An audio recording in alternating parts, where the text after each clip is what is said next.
میرے گاؤں کا نام معین الدین پور ہے جی. اچھا. یہ سارے سعیدوں کے گاؤں ہیں, 500-600 سال سے یہ آباد ہیں. From teacher to motivational speaker, how?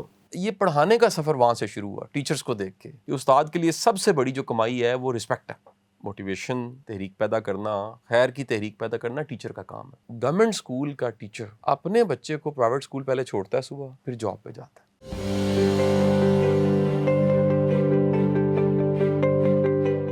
ایک ہمبل سا میرا بیک گراؤنڈ تھا. والد صاحب وابڈا ہاؤس میں جاب کر رہے تھے, اسٹینوگرافر تھے, اور والدہ لاہور میں ہی؟ ہاں جی, ہم میرا تعلق گجرات سے ہے جی. سیٹل ہم لاہور ہو چکے تھے جی. میری بچپن کی یادیں ہیں وہ لاہور کی ہی ہیں. اچھا, آپ کی پیدائش بھی میری گجرات کی ہے. گجرات کی ہے. اچھا, گجرات کا ایک علاقہ مجھے نام نہیں یاد, سنے بڑا خطرناک جو علاقہ ہے, وہ کیڑا علاقہ ہے سر؟ آپ میرے گاؤں کا نام پوچھنا چاہ رہے ہیں. میرے گاؤں کا نام معین الدین پور ہے جی. اچھا اچھا, یہ معین پور کہتے ہیں اس کو یا ویسے مومدی پور کہتے ہیں جی. ادھر کے لوگ وہاں مومدی پور کہتے ہیں, لیکن معین الدین پور ہے. بیسیکلی 2 گاؤں ہیں جی بالکل آمنے سامنے, معین الدین پور اور مدینہ. یہ سارے سعیدوں کے گاؤں ہیں, 500-600 سال سے یہ آباد ہیں.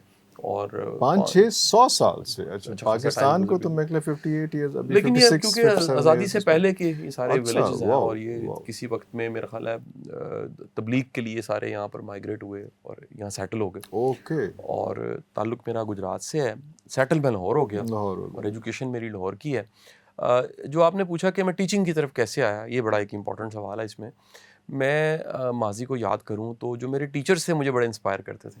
اور سچی بات بتاؤں کہ اس وقت میرا اپنا بیٹا کالج آنے والا ہے, چھوٹا بیٹا اسکول پڑھ رہا ہے. ان سے جب میں پوچھتا ہوں کہ کوئی ایک ایسا ٹیچر بتاؤ جس سے تم بڑے انسپائر ہو, تو دکھ کے ساتھ یہ کہوں گا آج کے بچوں کو اس طرح کے استاد میسر نہیں ہیں. ہم بڑے خوش قسمت تھے, ہمیں استاد جو ملے وہ انسپائر کرتے تھے. ایک ہے سبجیکٹ کی انسپریشن, یعنی کیمسٹری پڑھانے والا اچھی کیمسٹری پڑھا رہا ہے, فزکس پڑھانے والا فزکس پڑھا رہا ہے, میتھ پڑھانے والا میتھ پڑھا رہا ہے, انگلش پڑھانے والا انگلش پڑھا رہا ہے. ایک اس کی شخصیت تھی, اس شخصیت میں کسی میں حصے مزاح تھی, کسی میں لٹریچر کے ساتھ تعلق تھا, کسی کا جو پڑھانا تھا اس کے ساتھ ساتھ اخلاقیات معاملات کی درستگی ہماری ہو جاتی تھی. مطلب تعلیم کے ساتھ تربیت جو ہے یہ بڑا کمال کا ایک, یعنی ایک میں تربیت کو ہمیشہ جوڑتا ہوں, تربیت کسی لیکچر سے کسی آڈیو ویڈیو سے نہیں ہوتی, یہ مین ٹو مین کنیکشن ہے. ایک بندے کا دوسرے بندے کے ساتھ جو کنیکشن ہے اس سے تربیت ہوتی ہے. یعنی آپ, میں کہتا ہوں کہ آپ کا جو ڈرائیور ہے اس کو بھی آپ سکھا رہے ہوتے ہیں. وہ آپ کہہ کے نہیں سکھا رہے ہوتے, لیکن آپ کا جو مزاج ہے وہ اس پہ نافذ ہو جاتا ہے, اور کئی ٹف لیسنز وہ بھی سکھا رہا ہوتا ہے, وہ بھی سکھاتا ہے آپ کو. لیکن انسانی تاریخ میں جتنا انسان نے انسان کے ساتھ رہ کے سیکھا ہے نا, اتنا کتابوں سے نہیں سیکھا. یعنی انسان کو ڈھالنے کے لیے, بدلنے کے لیے ایک کمپنی چاہیے. سو when was the switch over teaching? You are still a teacher, مطلب یہ جتنے نام ہم نے لیے وہ مینٹور ہیں یا وہ انفلوئنسر ہیں یا موٹیویشنل اسپیکر ہیں, obviously ٹیچر کے ہی وہ مختلف شاخیں ہیں, لیکن from teacher to motivational speaker, how? اچھا, میں پڑھاتا تھا فزکس, میتھ, کیمسٹری, یہ سبجیکٹس تھے میرے. خشک سبجیکٹ سارے, لیکن مجھے پڑھانا آتا تھا. پڑھانا آتا تھا.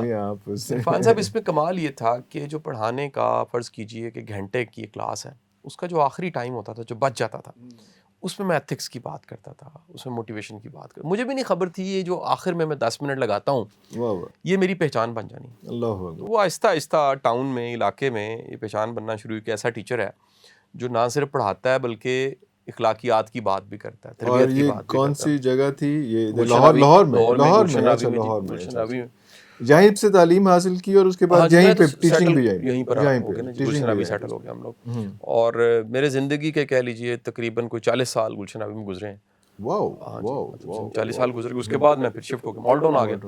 تو یہ پڑھانے کا سفر وہاں سے شروع ہوا, ٹیچرز کو دیکھ کے. یعنی جب میں نے انگلش پڑھی امجد اوان صاحب سے تو دیکھا کہ یار ایک استاد کی رسپیکٹ کیا ہوتی ہے.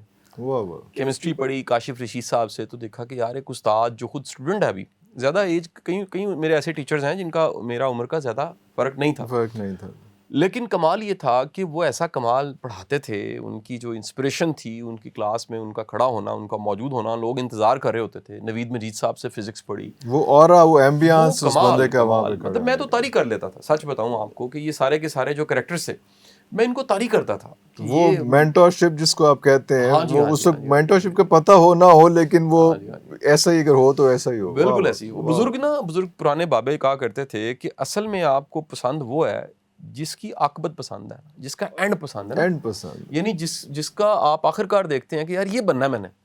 تو وہ جو انسپریشن تھی پڑھانے کی وہ وہاں سے ملی. اور سچ بتاؤں کہ جو پیسے تھے وہ کوئی اتنی پریورٹی بڑی نہیں تھی. سیکنڈ پریورٹی تو کہہ سکتے ہیں. بڑی ٹاپ پریورٹی جو تھی عرفان صاحب یہ تھی کہ جو رسپیکٹ ملتی ہے، جو گریس ملتی ہے، جب آپ کو کوئی سر کہتا ہے، کوئی ٹیچر مانتا ہے آپ کو، آپ سے کوئی گائیڈنس لیتا ہے، آپ سے مشورہ لیتا ہے، آپ کی گھٹنے ہاتھ لگاتا ہے، آپ کی یہ ایک ایسی اس ٹائم پہ ایک بہت بڑی انسپریشن یہ تھی. آج بھی میرا خیال ہے ایک استاد کے لیے یہ میرا جملہ میری کتابوں میں لیکچرز میں نے گاہے بگاہے کوٹ کیا کہ استاد کے لیے سب سے بڑی جو کمائی ہے وہ رسپیکٹ ہے. تنخواہ نہیں اس کی کمائی، تنخواہ بہت چھوٹی چیز ہے. وہ ساری جو مزدور کام کر رہا ہے وہ بھی کما رہا ہے، کوئی ناچ گا کے کما رہا ہے، کوئی کسی طرح کما رہا ہے، لیکن استاد کی سب سے بڑی جو ارننگ ہے نا وہ رسپیکٹ اور گریس ہے.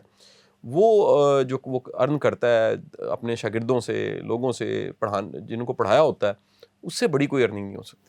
تو یہ جو آپ کا یہ شفٹ تھا، مطلب آپ نے، مجھے لگ رہا ہے کہ آپ یہ بتانا چاہ رہے ہیں کہ میرا جو مینٹور تھے یا میں آئیڈیلائز کرتا تھا وہ اساتذہ کو کرتا تھا، I wanted to be in their shoes, کہ میں بھی کسی وقت اس طرح سے کھڑے ہو کے میرے سامنے بھی اس طرح سے ہوں گا اور میں باقی لوگوں کا مینٹور بنوں گا. تو وہ ہوتے ہوتے یہاں پہ یہ سچویشن آ گئی. لیکن جب تک آپ نے مینٹورشپ شروع کی یا آپ نے ایز اے موٹیویشنل اسپیکر چیزیں شروع کی، ویری سیڈلی استاد اپنی جگہ کھو چکا تھا.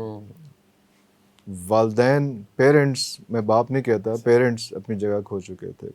کیا یہ جو باقی صوفیز اور اولیاز وہ بھی، کیا کیونکہ وہ بھی مینٹور رہے ہیں، وہ بھی سارا کچھ رہے ہیں، یہ کیونکہ ٹرم مجھے ہانٹ کرتی ہے جس طرح سے آپ کا ہے. میں خیال ہماری ایج کو بہت زیادہ، آپ شاید چھوٹے ہی ہوں میرے سے لیکن وہ ہمارے ابا جی استاد ہوتے تھے. ہمارے جو ٹیچرز ہیں جس سے آپ بتا رہے ہیں وہی ٹائم ہے، ٹیچرز استاد. مینٹور یا موٹیویشنل اسپیکر تیسرا بندہ ہو ہی نہیں سکتا تھا. بالکل ایسی. اب کیوں، and you were the pioneer, I think you were the beginner. پہلے اس طرح سے تھے تو پہلے بھی سارے اس میں بہت سے ایسے ہمارے ادیب گزرے ہیں جو موٹیویشن کرتے تھے بہت پروگرام پہ سارا کچھ، لیکن اس طرح کی چیز جو ایک ٹیگ لگا موٹیویشنل اسپیکر، اور کہیں قاسم علی شاہ کا نام بعد میں لکھا جاتا تھا، کہیں پہلے لکھا جاتا تھا، وہ ٹیگ لائن جو ہے موٹیویشنل اسپیکر ہوتا تھا. سر ایک کی کہانی سی دیکھیں جی، اس کے مشکل تھا، ہارڈ ٹو ڈائجسٹ، آپ کے لیے بھی مشکل ہوگا. میں آپ کو بتاتا ہوں کہ یہ کام موٹیویشن، تحریک پیدا کرنا، خیر کی تحریک پیدا کرنا ٹیچر کا کام ہے. یہ بنیادی طور پہ ٹیچر کا کام ہے. اس سے تربیت تعلیم سے علیحدہ نہیں کر سکتے آپ. کیسے؟ لیکن ہو گئی ہے. میں یہ بولنے لگا تھا کہ اب تو ہم جو دیکھتے ہیں وہ الگ ہے. اور گرومنگ جو ہے وہ اب کوئی ذمہ داری لینے کو تیار ہی نہیں ہے، اور ٹائم نہیں ہے. ماں باپ کے پاس ٹائم نہیں. ساری میتھمیٹکس انوالو ہو گئے زیادہ، اکانومی نے، اکنامکس انوالو ہو گئی، یا ویسے ہی لوگوں نے ہمت چھوڑ دی؟ اگر یہ کہوں، اس کو ہم اگر اسپیسیفک ٹیچرز کو دیکھیں، ان کے ساتھ ایسا کیا ہوا کہ وہ اپنی اصل ذمہ داری وہ پیچھے رہ گئی اور صرف ٹیچنگ رہ گئی، جو پڑھانا، انفارمیشن شیئر کرنا، اور جو کچھ ہو رہا ہے اس وقت آپ کے سامنے، ٹیکسٹ بک پہ جو لکھا ہوا ہے بس وہ وہاں تک سارا وہ. اس کی بہت بڑی وجہ کمرشل ہونا. پاکستان میں پچھلے 30 سالوں میں ایجوکیشن بڑی تیزی کے ساتھ کمرشل ہوئی، اور یہ اتنی کمرشل ہوئی ہے کہ گورنمنٹ اسکول کا ٹیچر اپنے بچے کو پرائیویٹ اسکول پہلے چھوڑتا ہے صبح، پھر جاب پہ جاتا ہے. اوکے. یعنی آپ دیکھیں کہ معیاری تعلیم کے لیے اسے کسی پرائیویٹ اسکول میں جانا پڑ رہا. اب جب وہ کسی پرائیویٹ اسکول چھوڑتا ہے تو گورنمنٹ اسکولوں کا جا کے حال دیکھ لیجئے. یہ اس طرح کی میری باتوں پہ لوگ وہ اختلاف کرتے رہے ہیں، کیونکہ آپ جب ہٹ کریں گے کسی بات، آپ کہیں گے جی غلطی ہے، تو لوگ تو برا منائیں گے، یا تو غلط ثابت کریں نا. لیکن سچ یہ ہے کہ آپ کے پبلک سیکٹر کا اسکول، آپ کے پبلک سیکٹر کا کالج، آپ کے پبلک سیکٹر کی یونیورسٹی شدید ڈیمیج ہوئی ہے.